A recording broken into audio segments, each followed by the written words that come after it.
warahmatullahi wabarakatuh. Baik pemirsa Dafika TV dimanapun Anda berada, berjumpa kembali bersama saya Rina Permatasari di program Indahnya Islam. Pada kesempatan kali ini saya akan menemani Anda semua bersama Umi Megadina, tentunya di program Indahnya Islam. Dan tema kita di kesempatan kali ini menarik karena sama dengan program kita, program kebanggaan kita semua, yaitu Indahnya Islam. Sebelum membahas lebih lanjut apa sebenarnya indahnya Islam, kita sapa terlebih dahulu Umi Megadinanya. Assalamualaikum Umi. Waalaikumsalam warahmatullahi wabarakatuh. Alhamdulillah Umi sampai di Dafika TV, siap memberikan tausiahnya kepada pemirsa Dafika TV terkait indahnya Islam. Umi, indahnya Islam, Islam sendiri apa nih dari sudut pandang Umi? Pemirsa Dafika, kita sudah mengenal Islam. Mungkin rata-rata bagi kita yang sekarang beragama Islam, menyandang status sebagai Muslim, kita sudah benar-benar mengenal Islam itu sedari kecil. Jadi sudah tidak asing lagi di telinga kita untuk mendengar apa itu Islam, terus menjalani beberapa aktivitas yang dipandu oleh Islam. Nah, Islam itu sendiri adalah sebuah agama yang benar-benar bukan hanya sekedar agama yang memandu seseorang untuk beribadah kepada Sang Penciptanya, tetapi Islam itu adalah sebuah tatanan aturan yang mengatur seluruh lini kehidupan, seluruh aktivitas yang dilakukan bagi setiap muslim dan muslimahnya. Islam itu bisa dikatakan sebagai agama, dia bisa juga dikatakan sebagai sebuah hukum, tatanan hidup, dia juga bisa dikatakan sebagai penyelamat, gitu. Sesuai dengan katanya Islam yang berarti dari salamun, yaitu keselamatan. Jadi bagi kita orang-orang yang beragama Islam itu bisa selamat, bisa bahagia, bisa tentram, bisa sukses kalau memang kita benar-benar mengikuti apa yang diajarkan oleh Islam. Jadi keselamatan, kebahagiaan, kesejahteraan itu dijamin dalam Islam, dalam setiap aturan-aturannya, tanpa ada kerugian, tanpa ada pertentangan sebenarnya, baik bagi orang yang memeluk Islam itu sendiri atau bagi orang yang tidak memeluk ketika hukum-hukumnya dipakai. Baik, memang Islam adalah sebuah tatanan dan juga peraturan yang harus kita jalani, apalagi kita selama di dunia ini ya Umi ya, jangan sampai keluar dari koridor keislaman. Nah, untuk pengaturan atau aturan dan tatanan ini seperti apa Umi? Mungkin bisa dijelaskan. Kembali lagi sebenarnya kita itu bicara tentang Islam itu berawal dari akidah dulu ya Mbak. Akidah itu sebenarnya dia seperti akar pohon, dia adanya tersembunyi, tapi akidah itu meskipun tersembunyi tapi dia akan memancarkan segala sesuatunya dengan baik ketika akar itu tumbuh dengan baik, gitu loh. Jadi seseorang yang memiliki akidah dengan baik, akar atau keterikatan yang kuat kepada Sang Penciptanya, itu dia akan memiliki kecenderungan-kecenderungan dalam bersikap dan berpikir, berpola hidup, bergaya, itu akan memiliki semua kecenderungannya terhadap keyakinannya. Jadi kalau dia seorang muslim, dia akan cenderung kepada syariat Islamnya. Nah, ketika dia mengaku berakidah Islam, dia seorang muslim, tapi tidak cenderung terikat kepada hukum-hukum syariatnya, itu berarti orang yang perlu belajar lagi, gitu.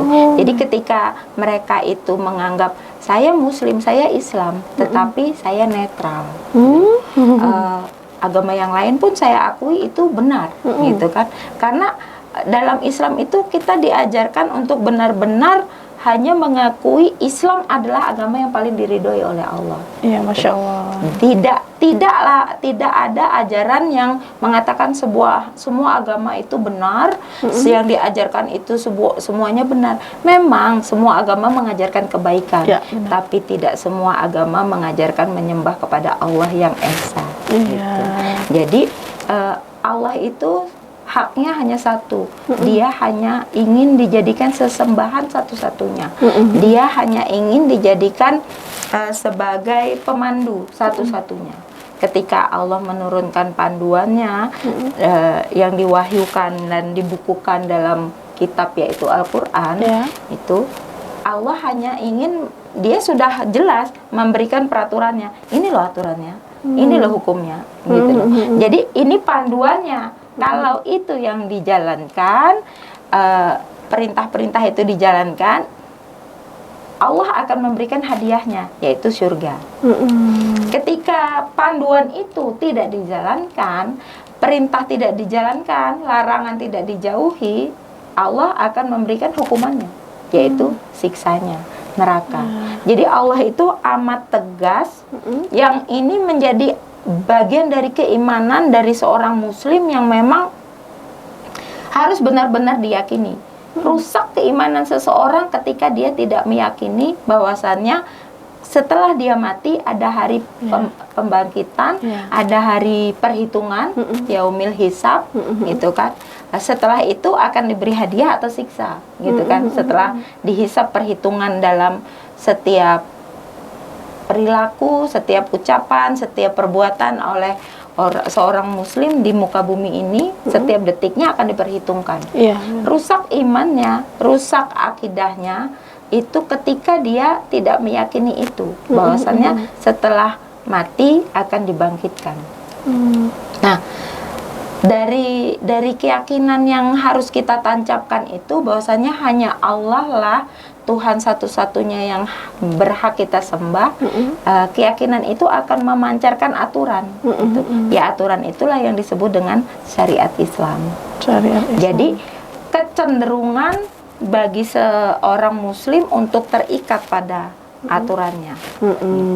Oke, baiklah Umi. Tadi sempat membahas tentang akidah. Akidah itu seperti akar pohon. Nah, akar itu tentunya butuh perawatan, butuh penjagaan agar dia benar-benar bisa tumbuh dengan baik. Nah, seperti apa nih Umi menumbuhkan akidah di kehidupan kita agar kita bisa memancarkan kebaikan, memancarkan peraturan-peraturan yang bisa kita laksanakan? Mungkin di sesi selanjutnya ya Umi ya. Kita break dulu. Baiklah pemirsa Dafika TV, jangan kemana-mana, tetap di Indahnya Islam.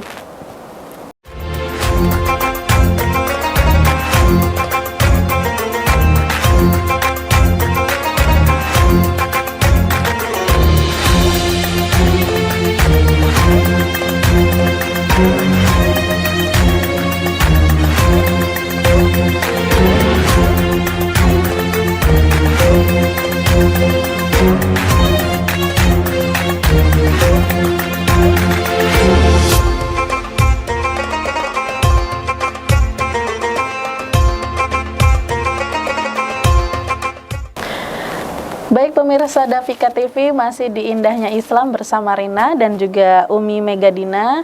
Tentunya di program Indahnya Islam ini kita akan membahas tentang indahnya Islam juga, karena Islam ini begitu indah, begitu disanjung dan begitu sempurna. Tadi sempat di sesi sebelumnya kita membahas tentang akidah ya Umi Mega ya. Akidah itu seperti akar pohon kata Umi. Apabila pohonnya baik, akarnya juga harus baik. Akar tidak baik, pohon pun tidak akan bertumbuh dengan baik ya Umi. Nah, bagaimana nih merawat akar atau akidah tersebut agar kita menjadi hamba Allah yang baik? Silahkan Umi. Ketika kita bicara tentang istilah akidah itu dengan akar pohon, kita kembali lagi akan berbicara bagaimana cara menanam pohon itu agar akarnya bisa tumbuh dengan baik, berkembang dan kokoh di dalam tanah dengan baik.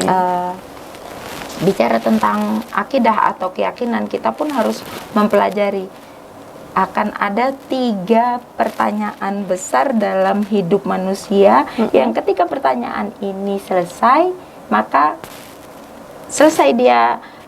dia akan menjalani kehidupan itu dengan tepat, dengan benar gitu loh. Nah, pertanyaan ini kan sering kita dengar, siapa kita gitu kan, dari mana kita, atau apa yang akan kita lakukan. Siapa itu kan dari mana kita, terus apa yang akan kita lakukan, lalu akan kemana kita gitu kan. Jadi wu itu siapa gitu kan, terus why, mengapa, bagaimana, terus akan kemana gitu kan.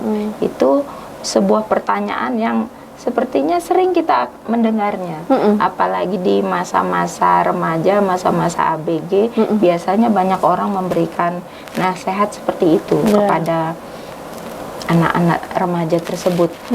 Nah, di masa kita remaja pun sering mendengar kata itu, tetapi banyak yang sebenarnya kurang paham apa sih maksudnya itu. Ketika kita ditanya dari mana kita, gitu kan, itu ada nas yang mengatakan, ada dalil yang menyebutkan, ada ayat alastu birabbikum, siapakah Tuhanmu, gitu kan. Nah, di situ perjanjian manusia itu, seluruh manusia, setiap yang bernyawa sebelum ditiupkan ke dalam ruh di kandungan ibunya, di rahim ibunya, dia melakukan perjanjian dulu dengan Allah. Allah itu sang pencipta dari alam ruh, alam dunia, alam semesta, lalu setelah itu pun ada Allah yang berkuasa. Jadi ketika Allah menciptakan ruh, lalu dia melakukan perjanjian dengan ruh itu. Ruh itu diangkat perjanjiannya, siapakah Tuhanmu? Aku bersaksi tidak ada Tuhan selain Engkau. Ruh pun sudah berjanji seperti itu sebelum ditiupkan ke dalam rahim sang ibu. Nah, ketika dia terlahir, lalu bagaimana orang tua membimbingnya? Apakah dia akan menjadi Nasrani, akan menjadi ateis, akan menjadi seorang muslim, atau muslim yang benar-benar berakidah yang kokoh, gitu kan. Itu semuanya tergantung dari bimbingan orang tuanya. Nah, ketika dia melakukan perjanjian dengan kokoh itu, ditiupkanlah ke dalam ruh di rahim ibunya, lalu terlahir, jadilah mengalami fase-fase masa pertumbuhan. Lalu manusia itu dipertanyakan, apa yang sedang dilakukan di muka bumi ini? Apa tujuan inti manusia itu dilahirkan ke muka bumi ini? Ternyata di situ ada pilihan, gitu. Jadi manusia itu tidak dimintai pertanggungjawaban yang berkaitan dengan hal-hal yang dia tidak bisa mengaturnya, yaitu sering kita dengar dengan istilah itu takdir, gitu kan. Jadi jodoh, mau rezeki, gitu kan. Benar. Lalu dia terlahir seperti apa, dari keluarga yang mana, itu dia tidak bisa memilih. Itu adalah takdir. Maka dia tidak dimintai pertanggungjawaban atas itu, dan dia pun tidak ada hisab atas itu. Jadi dia kalau sejak yang dimintai pertanggungjawaban itu apa-apa yang bisa dia lakukan, yaitu sebagai pilihan. Dia akan menerapkan perjanjian dia itu, yaitu mengesahkan Allah, bersyahadat asyhadu alla ilaha illallah, tidak ada Tuhan selain Allah, atau dia tidak menerapkan itu, dia tidak menjalankan aturan apa yang ditetapkan oleh Allah, dia tidak mau mengakui Allah sebagai Tuhannya. Itu pilihan bagi manusia. Bagi yang memilih untuk meyakini Allah, itu dia kembali lagi kepada hal yang fitrah, yaitu murni. Setiap manusia itu diberi naluri untuk beragama, gitu. Nah, naluri untuk beragama itu Allah berikan akal untuk memilih, gitu. Memilih untuk kecerdasan. Jadi kecerdasan yang paling utama yang akan dipertimbangkan oleh Allah itu bukan bagaimana manusia itu mampu menciptakan teknologi, bukan bagaimana manusia itu mampu memimpin sekian ribu orang, gitu kan. Tetapi kecerdasan yang akan benar-benar dipertanggungjawabkan, dimintai pertanggungjawaban di hadapan Allah itu bagaimana manusia itu mampu menetapkan hatinya, keyakinannya untuk tetap beriman kepada Allah, untuk tetap teguh memilih apapun konsekuensi dari keimanan itu, gitu. Karena untuk menjadi orang yang tetap beriman di ujung zaman itu nggak gampang, benar, gitu kan. Jadi setiap perilaku yang dilakukan oleh manusia itu terkait dengan nantinya di yaumil akhir. Ketika dia yakin nanti dia akan dibangkitkan kembali setelah mati, maka orang itu akan berhati-hati dalam setiap perilakunya. Setiap orang yang memiliki keyakinan terhadap hari pembangkitan dia akan benar-benar gemetar hatinya ketika ada orang yang berkata, hati-hati, kelak kau akan dimintai pertanggungjawaban. Itu sebuah nasihat yang luar biasa, gitu loh. Sehingganya dia akan memilih apa-apa yang nantinya diridhoi oleh Allah atau tidak diridhoi oleh Allah, gitu kan. Nah, untuk memilih dia harus belajar tholabul ilmi, menuntut ilmu untuk mengetahui apa saja yang nantinya akan diridhoi oleh Allah. Benar sekali. Wah, luar biasa Umi. Sering sekali 3 pertanyaan itu memunculkan banyak sekali hal-hal yang menyadarkan kita ya Umi ya. Tapi pertanyaan yang terakhir nih yang bisa membuat akidah kita jauh lebih baik. Kemana? Mau kemana? Kita di dunia tidak akan selamanya ya Umi. Jadi cerdaslah untuk mengetahui pertanyaan yang ketiga itu ya Umi ya. Mau kemana kita setelah ini? Menarik sekali Umi, dan Rina akan ada pertanyaan-pertanyaan selanjutnya. Mungkin di sesi selanjutnya Umi kita break sebentar. Pemirsa Dafika TV, jangan kemana-mana, tetap di Indahnya Islam.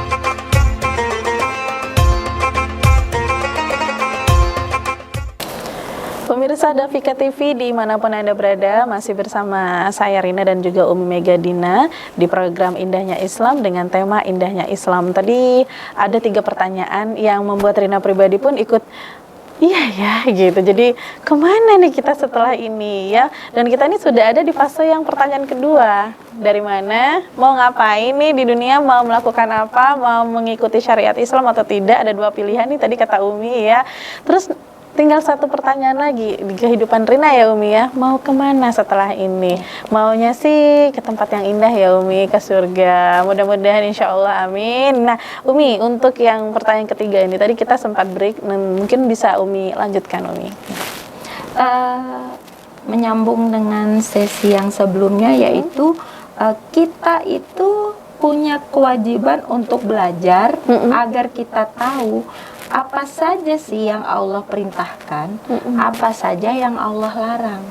Jangan sampai kita hanya mendengar opini umum yang mengatakan ini sebuah kebenaran, ini sebuah kebaikan. Ternyata setelah dipelajari lagi itu sebuah kesalahan, gitu kan.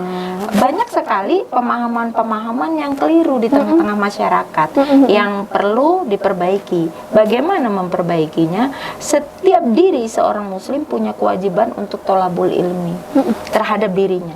Jadi yang disebut dengan menuntut ilmu itu yang paling utama bukan bagaimana dia mendapatkan gelar profesor atau sarjana atau insinyur atau yang dititelkan gitu. Tetapi menuntut ilmu di sini berkaitan tentang bagaimana diri seorang muslim itu mengetahui apa saja kewajibannya, apa saja yang diperintahkan oleh sang kholiknya, sang penciptanya, apa saja yang dilarang. Jangan sampai dia melakukan perkara-perkara yang menurut dia sudah benar, menurut dia sudah pas, ternyata menurut syariat itu tidak benar, itu salah. Terkadang orang itu melakukan sebuah perbuatan sesuai dengan manfaat saja gitu. Jadi kalau itu tidak ada manfaat yang besar yang dia rasakan, dia mengatakan itu tidak sebuah kebaikan gitu. Jadi berhati-hati dalam bertindak itu harus dengan ilmunya gitu kan, agar kita bisa menjalankan pilihan yang Allah berikan itu dengan benar. Kita memilih di dalam hidup ini, perjalanan hidup ini sebenarnya konsepnya hanya 2. Perjalanan menuju kepada keridhaan Allah yang nantinya akan diberi surga, atau perjalanan yang dimurkai oleh Allah yang nantinya akan dihukum oleh Allah dengan nerakanya gitu. Tetapi untuk menentukan jalan yang diridhoi oleh Allah itu atau jalan yang dimurkai. Biasanya orang itu berjalan di jalan yang dimurkai oleh Allah itu dengan sukarela, dengan kesenangan hati gitu loh. Tetapi berjalan di jalan yang diridhoi oleh Allah itu penuh dengan paksaan. Maka lebih baik memaksakan diri menuju kepada keridhaan Allah yang nantinya masuk surga daripada dengan sukarela masuk neraka, gitu kan? Astagfirullahaladzim. Tetapi nggak mudah juga, udah dipaksa harus tahu juga ilmunya, gitu kan? Maka kita harus tolabul ilmi. Bagaimana? Ya dengan datang ke majelis-majelis ilmu, dengan sekarang zaman sudah lebih canggih, memperhatikan. Tapi kita pun harus benar-benar dengan cerdas. Itu tadi kecerdasan yang paling utama itu mencerdasi bagaimana kita bisa menjadi umat yang selamat di ujung zaman untuk tetap menjadi orang yang beriman, tidak tersesat. Gitu. Karena kita itu sudah jauh dari fase di mana Rasul itu hidup. Rasul itu sudah wafat 1443 tahun yang silam.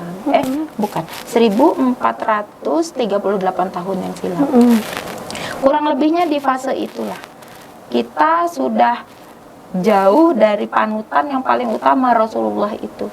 Kalau sahabat itu beriman dengan begitu cetarnya, dengan begitu membahananya, sampai kita tahu banyak kisah para sahabat yang begitu membahana, yang bisa dijadikan panutan oleh kita karena dia bertemu secara langsung oleh Rasulullah. Ketika dia bersalah pun dia ditegur secara langsung oleh Rasulullah. Saat ini kita jauh dari fasenya Rasulullah. Untuk menjadi orang yang benar-benar beriman seperti para sahabat itu sulit. Karena kita untuk membedakan mana yang benar-benar Allah ridhoi itu cukup sulit. Makanya aktivitas yang paling utama itu dalam kesehari-harian itu harus dijadwalkan tolabul ilminya, gitu. Yaitu menuntut ilmu untuk benar-benar membimbing keimanan kita. Bagaimana kewajiban kita? Kalau kita seorang muslimah, apa saja yang harus kita lakukan, gitu kan? Jadi bukan sesuatu yang kita buang-buang waktunya, gitu. Main game, kelewatan. Nonton HP, scroll 1 jam lebih, gitu kan? Harus benar-benar berhati-hati memanfaatkan waktu, karena memang waktu itu begitu sempit. Rasanya 24 jam dalam sehari, tahu-tahu udah malam lagi, gitu kan? Itu sangat kurang waktunya. Jangan sampai kewajiban menuntut ilmu ini kita lewati. Gitu. Jadi kita harus punya komitmen dalam diri, kapan waktu kita harus menuntut ilmu, atau di mana, bersama siapa, itu harus ada jadwal yang tetap, gitu. Jadi kita tidak banyak kelalaian. Kalau dengan kita menjalankan kehidupan sesuai dengan ilmu, kan kita nantinya dimintai pertanggungjawaban. Inilah yang disebut dengan nantinya kita akan kemana. Karena manusia itu tidak hidup selamanya. Ketika dia mati, dia nggak selamanya mati, sudah selesai semua perkara hidup. Ketika dia mati, dia akan dibangkitkan. Setelah dibangkitkan, dia dimintai pertanggungjawaban. Itulah yang kita sering dengar dengan yaumil hisab. Waktunya mempertanggungjawabkan apapun, kapanpun, bagaimanapun yang dilakukan. Jadi yaumil hisab itu tidak akan melewatkan 1 detik pun, tidak akan melewatkan 1 perkara pun. Bahkan setiap benda yang kita kumpulkan, kita beli pakaian, kita beli perabot rumah tangga, kita beli kendaraan, itu akan dimintai pertanggungjawaban setiapnya dan setiap detiknya. Jadi baju, misalnya pakaian ini dipakai untuk apa? Lah kalau kebanyakan pakaiannya sampai berlemari-lemari, kita dimintai pertanggungjawabannya terlalu lama, terlalu panjang. Belum nanti memang ada perkara-perkara yang membuat kita berat dalam perkara yang sia-sia itu tadi. Nah, ketika kita dibangkitkan, dimintai pertanggungjawaban, itu harus menjadi perhitungan bagi kita di muka bumi ini untuk melakukan apapun. Iya, benar. Jadi mau ini diridhoi nggak ya sama Allah? Iya, benar. Jadi prinsipnya seorang muslim itu akan mencapai kebahagiaan hakiki ketika dia mendapatkan keridhaan Allah. Dan keridhaan Allah itu bukan sesuatu yang fana, sesuatu yang nggak nyata. Keridhaan Allah itu bisa dikejar karena memang ada bimbingannya. Benar. Nah, bimbingan itu memang harus benar-benar kita pelajari. Benar. Saya sendiri pun masih terus belajar dan belajar. Ya. Jadi kita semua seruan bagi umat Muslim, terutama di negeri kita tercinta ini, yaitu di Indonesia.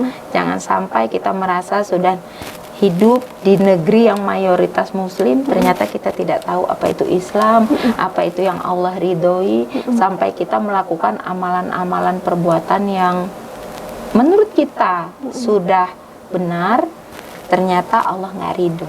Wah, rugi sekali ya, Umi ya. Hati-hati. Jadi harus hati-hati sekali. Jadi itu adalah cerminan dari kematangan akidah. Bagaimana dia, kecenderungan dia untuk terikat kepada hukum-hukum Allah dalam setiap perbuatannya yang dia dipertimbangkan. Jadi sekarang pertimbangannya bukan lagi, contoh misal saya riba, ya gimana nggak riba, orang saya nggak punya pilihan, itu saya kepepet. Ya. Coba kalau berpikirnya disederhanakan lagi gitu kan, ya disederhanakan lagi.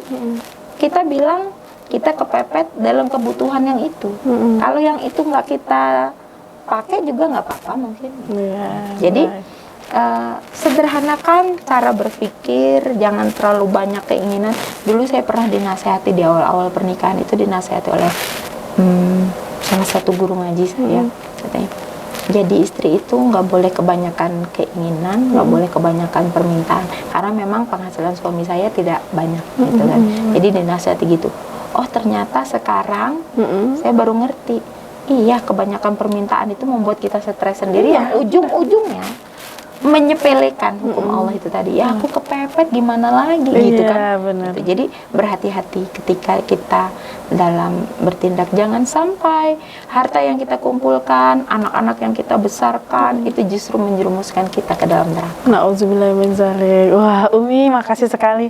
Materi hari ini sangat luar biasa sekali, Umi, tentang indahnya Islam. Begitu juga Islam mengajarkan kita ya, terserah nih kamu mau kemana, mau ke surga berbuat baik, mau ke neraka silahkan lakukan, maunya sih ke surga ya Umi ya, biar semuanya bisa berkumpul di sana. Umi terima kasih atas waktunya, dan pemirsa Dafika TV juga terima kasih atas waktunya sudah mendengarkan tausiah dari Umi Megadina terkait indahnya Islam. Bangga menjadi Muslim, bangga menjadi Muslimah karena indahnya Islam. Wassalamualaikum warahmatullahi wabarakatuh. Waalaikumsalam.